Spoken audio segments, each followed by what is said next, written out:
Hello friends, welcome to my YouTube channel economics special. आज हम लोग बहुत ही इंपॉर्टेंट कॉन्सेप्ट पढ़ेंगे जिसका नाम है केन्स का रोजगार सिद्धांत। केन्स का रोजगार सिद्धांत बहुत ही इंपॉर्टेंट है इकोनॉमिक्स में, जो कि basically BA second semester macro economics का टॉपिक है। पर इसके साथ ही साथ हम लोग इसको पूरा डिटेल वाइज समझेंगे, जो कि आपको आगे भी काफ़ी कॉन्सेप्ट में यूज़ होगा। अगर आप बीए सेकंड सेमेस्टर के छात्र नहीं हैं, उसके बाद भी आपको केन्स का रोजगार सिद्धांत पढ़ना है तो भी ये वीडियो आपके लिए हेल्पफुल है। तो चलिए सबसे पहले स्टार्ट करते हैं केन्स का रोजगार सिद्धांत। केन्स का रोजगार सिद्धांत क्या है, केन्स का क्या मानना था और केन्स ने किस पर बात की थी। तो बेसिकली जब केन्स ने अपना सिद्धांत दिया था तो उससे पहले जो मान्यता थी अर्थव्यवस्था में, इसके पहले हम लोगों ने से का कॉन्सेप्ट पढ़ा था, जिसमें बताया गया था इसके पहले जो केन्स के पहले जो अर्थशास्त्री आए, उनका कहना था कि बेसिकली किसी भी देश में, किसी भी कंट्री में बेरोजगारी नहीं होती है। अगर बेरोजगारी होती है तो वह स्वतः ही समाप्त हो जाती है कुछ समय के बाद, अर्थात पूरे देश में पूर्ण रोजगार पाया जाता है। इसी बात का केन्स विरोध करते हैं और वह अपना मत प्रस्तुत करते हैं। तब देखते हैं कि केन्स का क्या मानना था। 20वीं शताब्दी के प्रसिद्ध अर्थशास्त्री जॉन मेनार्ड कीन्स ने अपनी प्रसिद्ध पुस्तक the general theory of employment, interest and money, देखिए ये बुक इंपॉर्टेंट है, ये बुक आप लोग याद रखिएगा, जॉन मेनार्ड कीन्स ने दी है। आगे भी काफ़ी हेल्पफुल रहता है, जैसे आप अगर नेट के एग्जाम में भी देंगे तो भी ये कॉन्सेप्ट आएगा। 1936 में रोजगार के आधुनिक सिद्धांत का प्रतिपादन किया। कीन्स के अनुसार पूंजीवादी अर्थव्यवस्था में पूर्ण रोजगार स्वतः स्थापित नहीं होता। देखिए इनका मानना था कि किसी भी पूंजीवादी अर्थव्यवस्था में पूर्ण रोजगार स्वतः स्थापित नहीं होता है, बल्कि अर्थव्यवस्था लंबे समय तक अल्प रोजगार की स्थिति में रह सकती है। अल्प रोजगार की स्थिति से मतलब है जैसे अगर उत्पादन अधिक हो गया या फिर लोगों के पास काम नहीं है, उनके पास कैपेसिटी है, वो काम करने के योग्य हैं और वह काम करना चाहते हैं, परंतु उनके पास काम नहीं है, अर्थात रोजगार नहीं है। यही सब बातें कीन्स ने की थी अपनी अर्थव्यवस्था के सिद्धांत में। कीन्स रोजगार सिद्धांत के अनुसार अल्पकाल में कुल उत्पादन अथवा कीन्स रोजगार सिद्धांत के अनुसार अल्पकाल में कुल उत्पादन अथवा राष्ट्रीय आय रोजगार के स्तर पर निर्भर करती है, क्योंकि अल्पकाल में उत्पादन के अन्य साधन जैसे पूंजी, तकनीक मशीनें आदि स्थिर रहती हैं। इसलिए रोजगार में वृद्धि होने पर उत्पादन और राष्ट्रीय आय बढ़ती है तथा रोजगार में कमी होने पर उत्पादन और राष्ट्रीय आय घटती है। देखिए इनका क्या मानना था। इनके अनुसार जो कुल उत्पादन होता है वह कुल उत्पादन अथवा कुल उत्पादन और अथवा कुल आय रोजगार के स्तर पर निर्भर करती है। इनका मानना था कि जो कुल उत्पादन होता है देश का और जो राष्ट्रीय आय होती है वह सभी रोजगार के स्तर पर निर्भर करती है, क्योंकि अल्पकाल में उत्पादन के अन्य साधन जैसे उत्पादन के साधन होते हैं, उत्पादन के 4 साधन श्रम, भूमि, श्रम, पूंजी और व्यापारी अर्थात उद्यमी। तो जो अल्पकाल में उत्पादन के अन्य साधन होते हैं जैसे पूंजी, तकनीकी मशीनें, ये सभी स्थिर रहते हैं, अर्थात पूंजी और तकनीकी मशीनें इनको जल्दी जल्दी नहीं बदला जा सकता। देखिए इन्होंने अल्पकाल की बात की है, तो इनको जल्दी से नहीं बदला जा सकता है। इसलिए रोजगार में वृद्धि होने पर उत्पादन और राष्ट्रीय आय बढ़ती है। इस वजह से जब रोजगार में वृद्धि होगी तो उत्पादन और राष्ट्रीय आय बढ़ेगा, क्योंकि अगर रोजगार में वृद्धि होगी तो उनको पूंजी और तकनीकी पर उतना ज़्यादा व्यय नहीं करना पड़ेगा, तथा रोजगार में कमी होने पर उत्पादन और राष्ट्रीय आय घटती है।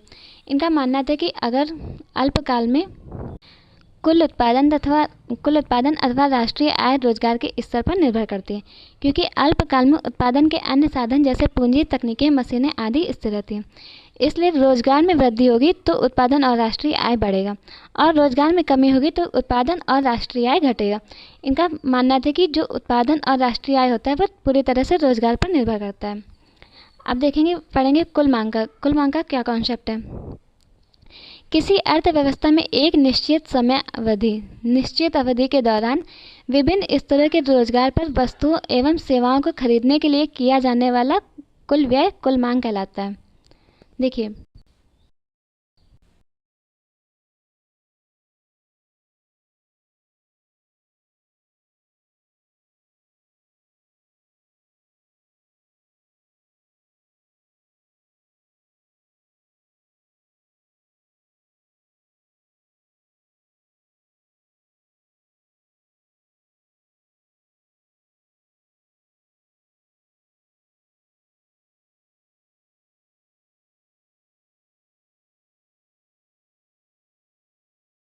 किसी अर्थव्यवस्था में एक निश्चित समय अवधि के दौरान जो रोजगार पर वस्तुओं एवं सेवाओं को खरीदने के लिए व्यय किया जाता है, जो वस्तुएं और सेवाएं खरीदने के लिए व्यय किया जाता है उसी को कुल व्यय और कुल मांग कहते हैं।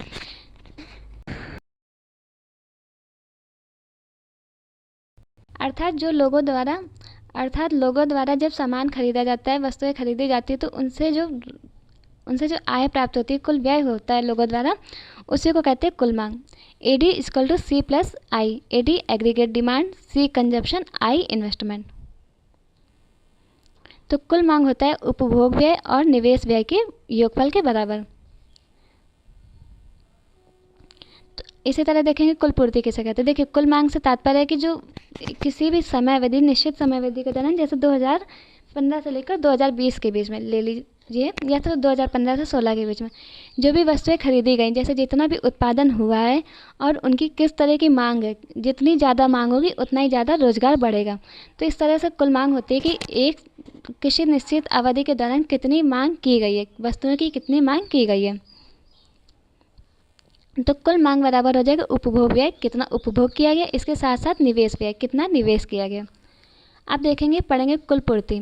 विभिन्न स्तरों के रोजगार पर उत्पादकों द्वारा उत्पादित वस्तुओं एवं सेवाओं के बदले प्राप्त की जाने वाली न्यूनतम अपेक्षित आय को कुल पूर्ति कहते हैं, कुल पूर्ति मूल्य कहते हैं। सरल शब्दों में उत्पादक जिस न्यूनतम आय की आशा में उत्पादन और रोजगार देने के लिए तैयार होता है, वही कुल पूर्ति कहलाती है।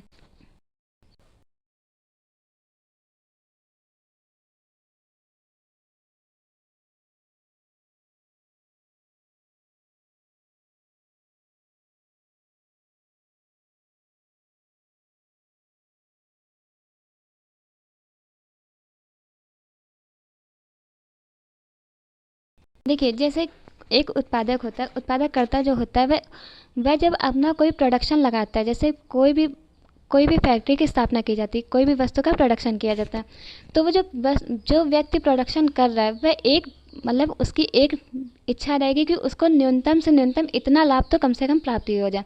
जैसे कि अगर जैसे कि मान लीजिए कोई वस्तु 100 रुपये की लाई गई, और अगर हम उसको बेचना चाहेंगे तो हम ये सोचेंगे कम से कम हमको 20 रुपये का तो प्रॉफिट हो जाए, क्योंकि हम घाटे पर तो वस्तु को बेचेंगे नहीं। तो इसी वजह से अगर हम लोग कोई भी वस्तु 100 रुपये की लाकर 120 में बेचते हैं, तो हमें ये रहता है कि हमें प्रॉफिट होना चाहिए, न्यूनतम आय तो कम से कम उसकी प्राप्त होनी चाहिए। तो इसी वजह से कहा गया, इसमें एक बार फिर से पढ़ेंगे, विभिन्न स्तरों के रोजगार पर उत्पादकों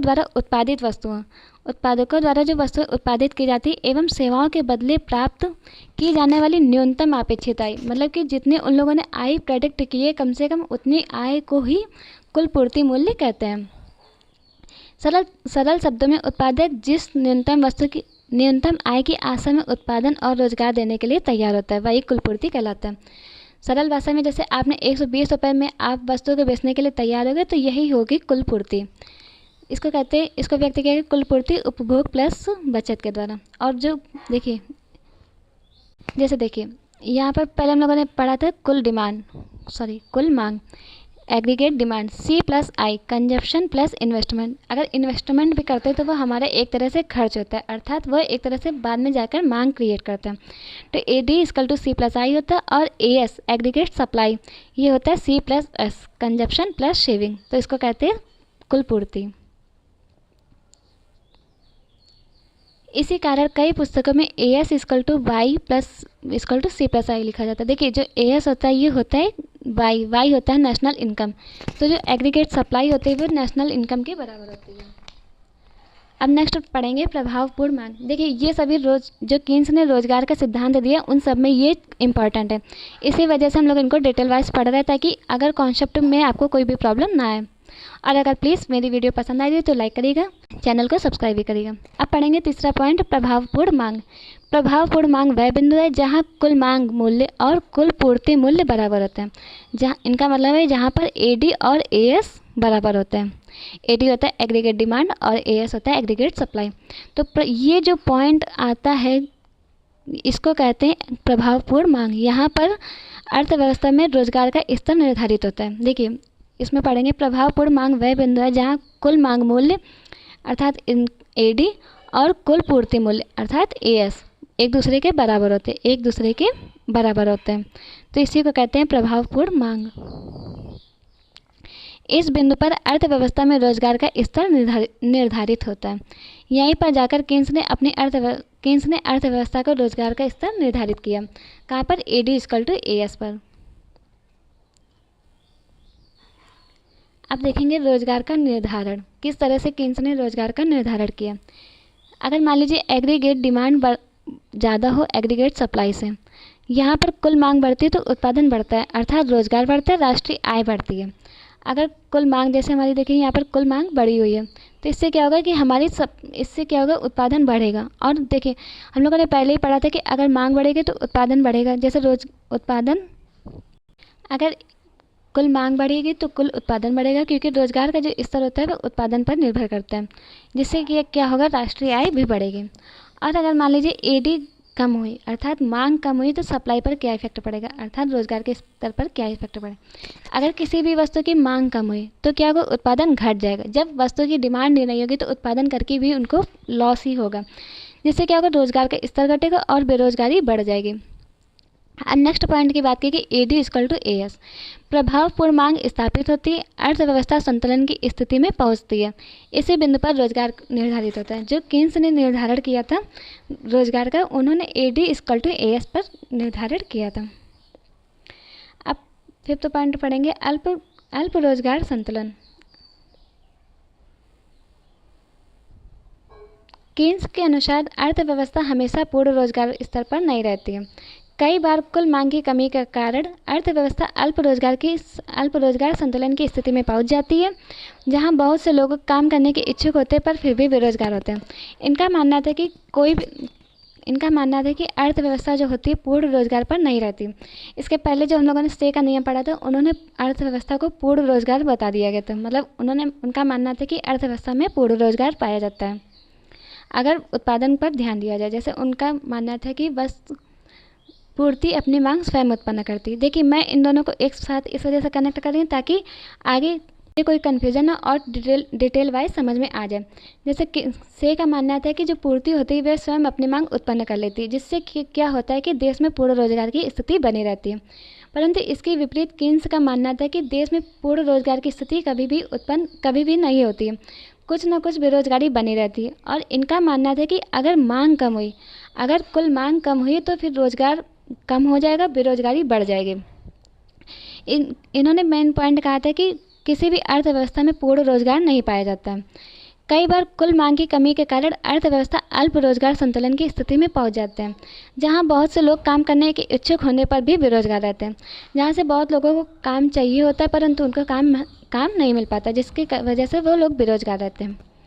अब देखेंगे ये कॉन्सेप्ट पूरा, अब इसकी मान्यताएं पढ़ेंगे।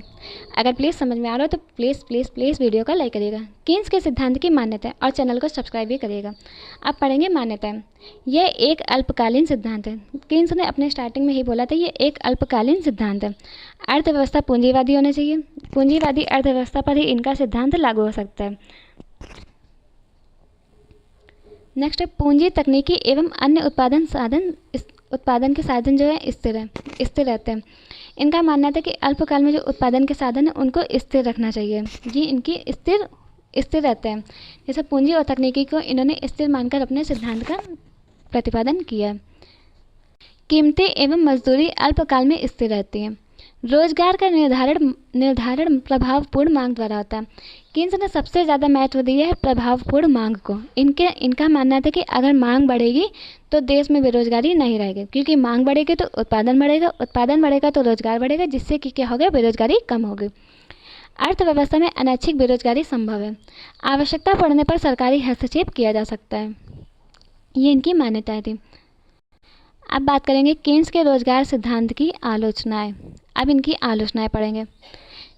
कोई भी कॉन्सेप्ट आता है तो इनकी आलोचनाएं जरूर हो जाती हैं। तो अब इनकी आलोचनाएं पढ़ेंगे, क्योंकि हो सकता है कि कभी कभी एग्जाम में अलग से केन्स के रोजगार सिद्धांत की केवल आलोचनाएं पूछ दी जाए शॉर्ट क्वेश्चन में। तो सबसे पहले आलोचना पढ़ेंगे, यह केवल अल्पकालीन सिद्धांत है। केन्स का सिद्धांत मुख्यतः अल्पकाल की परिस्थितियों पर आधारित है। इसमें दीर्घकालीन आर्थिक विकास, पूंजी निर्माण तथा तकनीकी परिवर्तन की उपेक्षा की गई। देखिए अगर आप लोगों को आप लोगों को किसी कॉन्सेप्ट की आलोचनाएं नहीं समझ आती और उनकी मान्यताएं याद होती हैं। तो आप लोग अगर मान्यताएं आपको अच्छे से तैयार है तो आप लोग इन्हीं के बेस पर आलोचनाएं बना सकते हैं। जैसे देखिए, पहली मान्यता थी हमारी कीन्स का सिद्धांत एक अल्पकालीन सिद्धांत है। तो आप लोग इसको भी नेगेटिव पॉइंट में लेकर मतलब मान्यताएं बना सकते हैं, क्योंकि आलोचना में क्रिटिसाइज़ किया जाता है जिनकी वजह से नेगेटिव पॉइंट शो किए जाते हैं। तो इसमें आप लोग बता सकते हैं कि ये अल्पकालीन सिद्धांत है जो कि दीर्घकालीन पर लागू नहीं होगा। इस तरह से मान्यताएं आप लोग बना सकते हैं। यह पूंजीवादी अर्थव्यवस्था पर लागू होती है। जैसे कि ये अल्प विकसित देशों पर लागू नहीं हो सकता, ये केवल विकसित देशों के लिए सिद्धांत है। पूंजी एवं तकनीकी के साधन स्थिर बताए गए और रोजगार का निर्धारण प्रभावपूर्ण मांग द्वारा किया जाता है। इन्होंने प्रभावपूर्ण मांग को ज़्यादा ही कुछ महत्व दिया। इस तरह से आलोचनाएं बनाई जा सकती हैं। अब ये आलोचना, पहली आलोचना पढ़ चुके थे, अब दूसरी आलोचना पढ़ेंगे। यह सामान्य सिद्धांत नहीं है। कीन्स ने इसे सामान्य सिद्धांत कहा है, परंतु यह सभी देखिए, उनका मानना था कि ये एक बहुत ही नॉर्मल सा कॉन्सेप्ट है, लेकिन ये जो कॉन्सेप्ट है ये सभी देशों एवं सभी परिस्थितियों में लागू नहीं होता है। यह मुख्य रूप से केवल विकसित देशों और आर्थिक मंदी की परिस्थितियों के लिए अधिक उपयुक्त माना जाता है। उनके अनुसार ये था कि ये जो कॉन्सेप्ट वो दे रहे हैं, जैसे कि रोजगार का स्तर मांग पर निर्धारित होता है, इस तरह से मतलब कि अगर मांग बढ़ेगी तो बेरोजगारी कम हो जाएगी। तो ये जो है ये केवल कुछ परिस्थिति पर लागू हो सकता है, जैसे अधिक मंदी की स्थिति हो या फिर विकसित देशों पर। ये अल्प विकसित देशों के लिए कॉन्सेप्ट उतना मैटर नहीं करता है।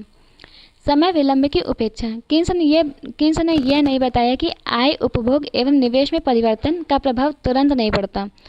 देखिए, आय, उपभोग और निवेश का प्रभाव तुरंत नहीं पड़ता है। अगर कोई भी व्यक्ति निवेश करता है तो उसमें काफ़ी टाइम बाद हमें आउटपुट प्राप्त होता है, बल्कि कुछ समय बाद दिखाई देता है। इसलिए उनका विश्लेषण पूरी तरह व्यावहारिक नहीं माना जाता है। नेक्स्ट है, बेरोजगारी की सभी समस्याओं की व्याख्या नहीं करता। यह सिद्धांत मुख्य रूप से चक्रीय बेरोजगारी की व्याख्या करता है, जबकि संरचनात्मक, प्रच्छन्न एवं मौसमी बेरोजगारी की पर्याप्त व्याख्या नहीं करता। देखिए, कीन्स ने मुख्यतः चक्रीय बेरोजगारी की व्याख्या की है। उन्होंने मौसमी और प्रच्छन्न बेरोजगारी के बारे में बात नहीं की है। चक्रीय बेरोजगारी, जो बेरोजगारी का एक चक्र चलता रहता है, जैसे कि अगर कोई भी व्यक्ति गरीब है, उसके पास अच्छी शिक्षा नहीं होगी तो वह अच्छी शिक्षा नहीं हो पाएगी, और अगर वह अच्छा निवेश नहीं कर पाएगा तो उसके बाद उसको अच्छा उत्पादन भी नहीं प्राप्त होगा, जिससे वह खान पान भी उसका अच्छा नहीं हो पाएगा। इस तरह से वो फिर से गरीब होता जाएगा।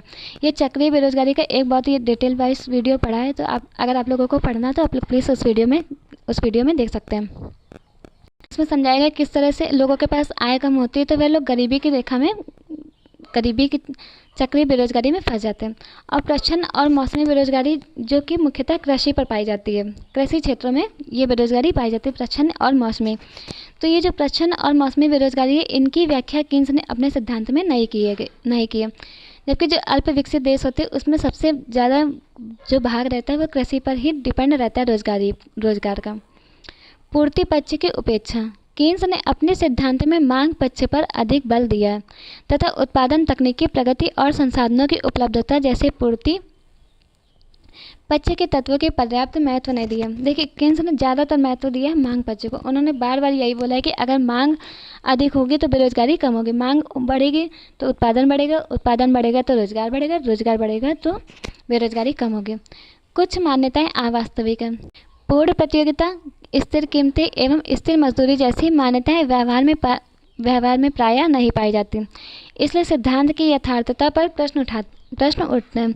इनका मानना था कि स्थिर कीमतें रहती है, स्थिर मजदूरी रहती है, पूर्ण प्रतियोगिता रहती है, जो कि यह व्यवहार में लागू नहीं होता, क्योंकि ना तो कीमतें स्थिर रहती और मजदूरी भी स्थिर नहीं रहती, और पूर्ण प्रतियोगिता की तो स्थिति बाजार में संभव नहीं हो पाती।